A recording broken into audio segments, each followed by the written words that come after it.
Assalamualaikum warahmatullahi wabarakatuh. Nama saya Safira Arfa. Di sini saya akan menjelaskan tugas saya yang sudah saya buat dalam bentuk PowerPoint.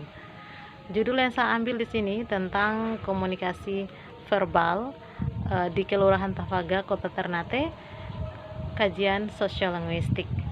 Yang kedua yaitu tentang revitalisasi Togal, upaya melestarikan tradisi lisan pada masyarakat Makian. Bahasa merupakan perwujudan budaya yang digunakan manusia untuk berkomunikasi atau berhubungan, baik komunikasi verbal, tulisan, atau isyarat, dengan tujuan untuk menyampaikan maksud atau keinginan kepada mitra tuturnya atau orang lain. Multilingualistik merupakan fenomena yang melibatkan penggunaan bahasa lebih dari satu. Nah, di sini Kelurahan Tafaga termasuk dalam multi-society karena penggunaan bahasa lebih dari satu. Penggunaan bahasa lebih dari satu disebabkan karena masyarakat Tafaga terdiri dari beberapa etnik. Kode-kode yang digunakan oleh masyarakat Tafaga, yang pertama bahasa Ternate. Bahasa Ternate menjadi lingua franca lokal sejak dahulu. Bahasa Ternate digunakan dalam berbagai aktivitas baik intraetnik maupun interetnik. Artinya di luar dari etnik Ternate juga menggunakan bahasa Ternate. Yang kedua, bahasa Tidore. Bahasa Tidore sebagai alat komunikasi intraetnik. Bahasa Tidore digunakan pada situasi informal dan bila penutur mengetahui keberadaan mitra tuturnya. Yang ketiga tentang bahasa Makian Timur dan bahasa Makian Barat. Bahasa Makian dalam termasuk dalam rumpun Austronesia, sedangkan bahasa Makian luar termasuk dalam rumpun non-Austronesia. Di Kelurahan Tafaga, kedua bahasa ini sering digunakan bergantian tergantung kesepakatan dari partisipan. Yang keempat, bahasa Melayu Ternate. Bahasa Melayu Ternate sebagai lingua franca interetnik di Maluku Utara. Artinya bahasa yang menghubungkan orang Maluku Utara, orang-orang di Maluku Utara adalah bahasa Melayu Ternate. Yang kelima, bahasa Indonesia berfungsi sebagai varian H karena hanya digunakan pada situasi formal, misalnya rapat, khotbah, tapi tidak menutup kemungkinan mereka juga menggunakan atau menyelipkan bahasa Melayu Ternate di dalamnya.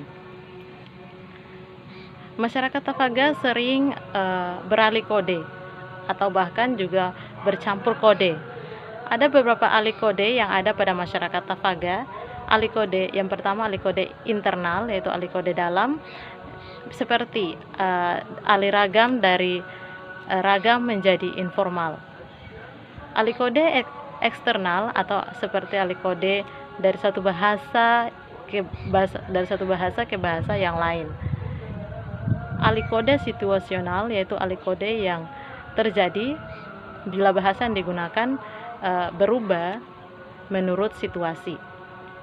Alih kode metaforis terjadi karena perbedaan topik yang akan menimbulkan peralihan bahasa dari satu bahasa ke bahasa yang lain. Ya, judul yang kedua yaitu tentang revitalisasi Togal, upaya melestarikan tradisi lisan pada masyarakat Makian. Kesenian Togal memiliki prospek besar terhadap perkembangan generasi muda karena dianggap memiliki nilai, norma, dan kearifan lokal yang dapat dimanfaatkan untuk itu. Pada zaman dahulu, hampir setiap kegiatan di Makian, terkecuali orang yang berduka, masyarakat selalu menghadirkan Togal, tetapi saat ini sudah tidak dijumpai lagi. Menurut Umar Khayyam, perubahan tradisi tidak dapat dihindari karena komunitasnya mengalami bermacam-macam perubahan dalam berbagai segi. Ada dua hal diduga menjadi penyebab melemahnya tradisi Togal, yaitu secara internal. Artinya secara dalam, pemilik tradisi juga tidak menganggap pentingnya tradisi mereka, sehingga tradisi mereka akan lama-kelamaan akan melemah karena tidak ada penjagaan atau pelestarian budaya mereka. Yang kedua secara eksternal, artinya pelemahan budaya juga berasal dari luar. Misalnya pengaruh globalisasi dan juga teknologi.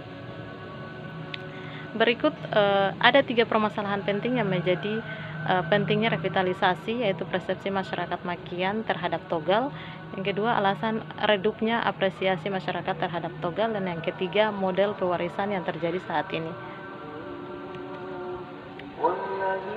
Kekerabatan masyarakat Makian berdasarkan patrilineal, artinya garis keturunan dilihat dari ayah. Perkawinan Maluku Utara dikenal dengan beberapa perkawinan, yaitu kawin minta, kawin masuk hakim, dan kawin tangkap. Kawin minta kawin minta diadakan atau dihadirkan Togal, karena kawin minta dianggap lebih terhormat dibandingkan ketiga sistem perkawinan lainnya. Yang kedua, mata pencarian. Secara ekonomi, pekerjaan umum yang diganduri oleh masyarakat Makian adalah pertanian dan juga pegawai negeri sipil. Kedua profesi ini dianggap atau sangat diinginkan karena menunjang masa depan atau di hari tua nanti. Situasi kebahasaan. Secara umum bahasa-bahasa di Maluku Utara terbagi ke dalam 2 rumpun, yaitu bahasa Austronesia dan bahasa non-Austronesia. Bahasa yang termasuk dalam rumpun Austronesia yaitu bahasa Makian dalam Kayua, Gane, Puli, Petani, dan Sabuai atau bagian Halmahera Selatan.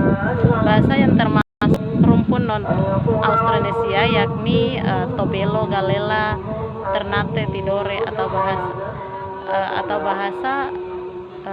atau bagian Halmahera Utara. Asal-usul lahirnya tradisi Togal ada 2 versi. Versi pertama menceritakan lahir tradisi tersebut berkaitan dengan istilah Togal. Togal itu berasal dari bahasa Makian yang artinya tarik. Dan versi kedua itu menjelaskan lahirnya tradisi tersebut dikaitkan dengan istilah manika. Jadi manika asal katanya berasal dari sebuah alat yang digunakan oleh bangsa Portugis yang bernama heronika, tetapi suku Makian menyebutnya manika, sehingga ucapan atau bahasa manika itu diucap secara turun-temurun, sehingga saat ini mereka menyebutkan itu adalah manika. Yang kedua, tradisi Togal berikut yaitu tradisi Togal dalam pelaksanaannya menggabungkan beberapa unsur, yaitu tarian, musik, pantun, dan syair, sehingga banyak etnik Makian yang bingung dalam penyebutan tradisi ini. Ada yang menyebut musik Togal, dan ada juga tarian Togal. Teks yang berupa pantun dan syair dalam Togal banyak digunakan bahasa Ternate. Bahasa Indonesia sangat jarang menggunakan bahasa Makian. Mengapa? Karena banyak etnik di luar Makian yang menggemari tradisi Togal, sehingga para seniman lebih baik menggunakan bahasa Indonesia agar semua etnik bisa mengerti apa yang disampaikan atau apa yang diberitahukan kepada mereka lewat lewat pantun atau syair tersebut.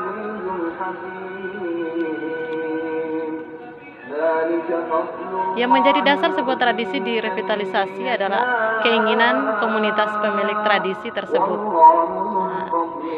Yang menjadi dasar sebuah tradisi direvitalisasi adalah keinginan komunitas. Jadi komunitas harus berkeinginan untuk merevitalisasi. Jika komunitas saja tidak mempunyai keinginan, maka tradisi mereka tidak bisa direvitalisasi.